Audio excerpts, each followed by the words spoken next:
Average দৰমহা 2 পৰা 2.5 লাখ টকা, ড্ৰাইভাৰ হলে 1.5 লাখ টকা পাব, আইটি হলে 2.5 লাখ টকা পাব। আইটি মানে সফটওয়্যাৰ ইঞ্জিনিয়াৰ হ'ব নালাগে, সাধাৰণ কম্পিউটাৰ ট্ৰেইন হলে হ'ল। আমি বহু দিনৰ পৰা জাপানত অসমৰ শিক্ষিত ল'ৰাক চাকৰিৰ বাবে পঠিয়াবৰ বাবে এডভান্টেজ অসমৰ সময়ত কৰা চুক্তিৰ বিষয়ে আলোচনা কৰিছিলো। জাপানৰ পৰা 3টা কোম্পানীয়ে জাপান চৰকাৰৰ পৰা বিধিবদ্ধ অনুমতি লৈ অসমৰ যুৱক যুৱতীসকলক জাপানিজ লেংগুৱেজত শিক্ষিত কৰিব খুজিছে।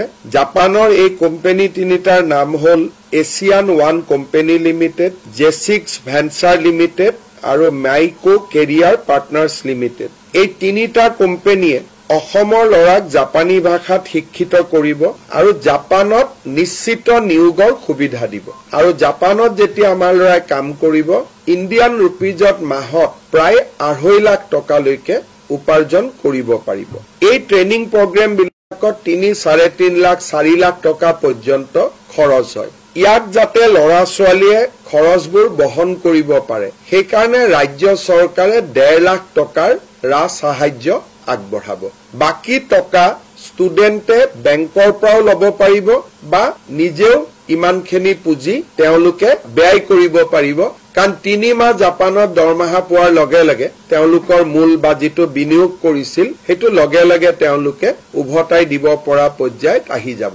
আমি প্ৰথম পৰ্যায়ত 3000 অসমৰ ল'ৰাক জাপানত চাকৰি কৰিবৰ কাৰণে জাপানিজ লেংগুৱেজ ট্ৰেইনিং দিব খুজিছো। আৰু বহুত সময়ত কোনোবা ল'ৰা ছোৱালী যদি জাপানতো যাব নোখোজে, জাপানৰ ইমান কোম্পানী এটা ইণ্ডিয়াত আহিছে, তেওঁলোকে ইণ্ডিয়াতো কাম কৰিব পাৰিব, জাপানিজ কোম্পানী ইন ইণ্ডিয়া। এই আঁচনিখন যাৰ নাম আমি CM ফ্লাইট বুলি দিছো, chief minister foreign language initiative for global human talent. এইটো আমাৰ এডভান্টেজ অসমত আমি ঘোষণা কৰিছিলো।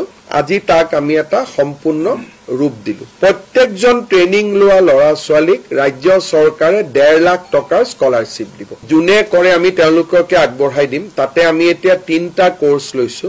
যোনে ড্ৰাইভাৰ হ'ব খোজে, সেকেন্ড যোন আইটিত জইন কৰিব খোজে, লো লেভেল আইটি হলেও কথা নাই, থাৰ্ড নাৰ্ছিং। তাৰ পিছত আমি আৰু এটাকৈ যোগ কৰাই গৈ থাকিম। ইঞ্জিনিয়াৰ হওক, ডিপ্ল'মা হওক, লাহে লাহে আমি তাক বঢ়াই লৈ গৈ থাকিম। বৰ্তমান এই 3টা কোৰ্চত আমি অক্টোবৰৰ পৰা আৰম্ভ কৰিম, কিন্তু ইয়াৰ কোনো লিমিট নাই। কাৰণ জাপানত এভাৰেজ মানুহৰ বয়স এতিয়া 48 বছৰ, অসমত এভাৰেজ বয়স হ'ল 22 বছৰ। সেইকাৰণে তেওঁলোকে অসমৰ পৰা 25,000 ল'ৰা ছোৱালী নিব খোজে, কিন্তু ইমান ল'ৰা ছোৱালীক শিকাব পৰা এইটো সম্ভৱো নহয়। সেইকাৰণে এতিয়া আমি 3টা দি আৰম্ভ কৰিছো। যদি ল'ৰা ছোৱালী আগ্ৰহী হয় আৰু বহুত কোৰ্চ আমি খুলিব পাৰো। আৰু এভাৰেজ দৰমহা 2 পৰা 2.5 লাখ টকা পায়, ড্ৰাইভাৰ হলে 1.5 লাখ টকা পাব, আইটি হলে 2.5 লাখ টকা পাব। আইটি মানে সফটওয়্যাৰ ইঞ্জিনিয়াৰ হ'ব নালাগে, সাধাৰণ কম্পিউটাৰ ট্ৰেইন হলে হ'ল।